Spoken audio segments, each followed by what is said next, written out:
नमस्कार बंधुरा आज के आमी आपनादेर साथे शेयर करब आमार 7 मासेर मेयेर सारा दिनेर रूटीन।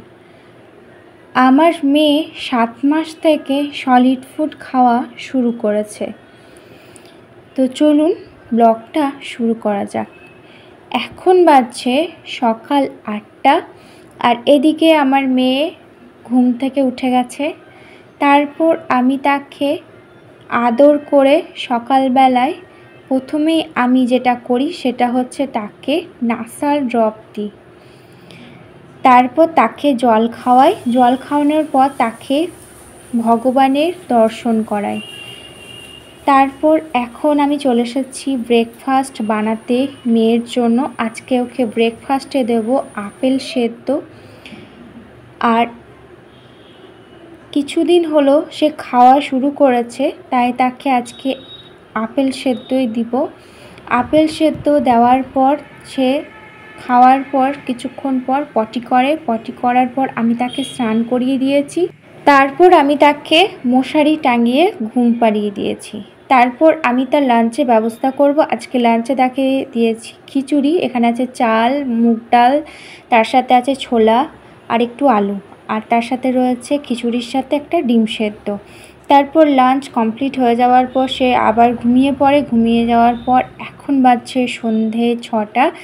এখন সে একটু খেলবে ঘুম থেকে উঠে। তারপর সন্ধ্যাবেলায় মেয়েকে আজকে দেব ওটসের সেরেল্যাক, আর এই ওটসের সেরেল্যাকটা আমি নিজের হাতেই বানিয়েছি। আর এই ওটসের সেরেল্যাকের ব্লগ আমি অন্য আরেকদিন শেয়ার করব। এতে ওটসের সেরেল্যাকে কী কী আরও দেওয়া আছে।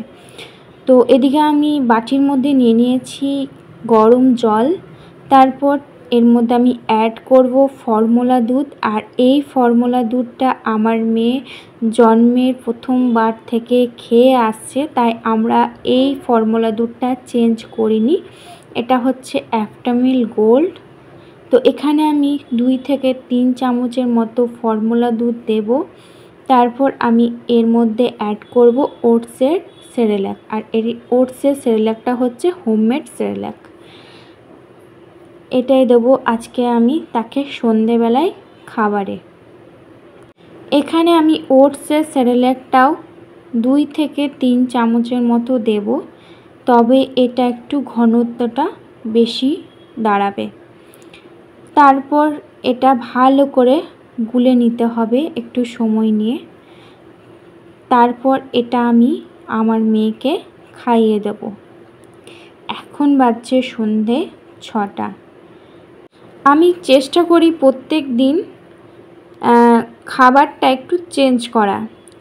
আজকে যেমন সকালবেলায় আপেল সেদ্ধ দিলাম, তেমনি কালকে সকালবেলায় আমি কখনো কখনো দুধ কর্নফ্লেক্সটাকে গুঁড়ো করে দুধের সাথে মিশিয়ে তাকে খাওয়ানোর চেষ্টা করি। আবার কখনো কখনো সন্ধেবেলায়ও আমি তাকে দুধ কর্নফ্লেক্স দিই। আবার কখনো তাকে চিড়ে তার সাথে কোনো ফল থাকলে মেখে খাওয়ানোরও চেষ্টা করি। এতে বাচ্চাদের খাবারের প্রতি আগ্রহটা একটু বেড়ে যায়। আর তারা যদি প্রত্যেক দিন একটাই খাবার বারবার খায়, রিপিট করে, তো তাদেরও খেতে বিরক্তিকর লাগবে। তো ভালো করে এরপর গোলা হয়ে গেছে। এরপর এটা আমি আমার মেয়েকে খাইয়ে দেব। খাইয়ে দেওয়ার পর তাকে আমি আবার একটু ঘুম পাড়িয়ে দেব কিছুক্ষণের জন্য। তারপর আমি তার রাতের ডিনারের ব্যবস্থা করব। আজকে তাকে দেব চাল, চালের সাথে আছে এখানে মুসুরি, তার সাথে একটু কিশমিশ, তার সাথে আছে একটু পেঁপে। তো এটাও আমি আবার একটা খিচুড়ি বানিয়ে নেব। আর সামান্য এর মধ্যে আমি লবণ একটু অ্যাড করব। তো এদিকে আমার আবার খিচুড়ির মতো এটা একটা হয়ে গেছে। তারপর এরপর আমি বাটার দিয়ে দিলাম। এটা আমি আমার মেয়েকে খাইয়ে দেব। তো এই ছিল আমার মেয়ের সকাল থেকে রাত পর্যন্ত সারাদিনে খাবারের রুটিন। তো আপনাদের ভিডিওটা যদি ভালো লেগে থাকে তো ইউটিউব থেকে দেখলেন সাবস্ক্রাইব করবেন, আর যদি ফেসবুক থেকে দেখেন তো follow my page. Good night.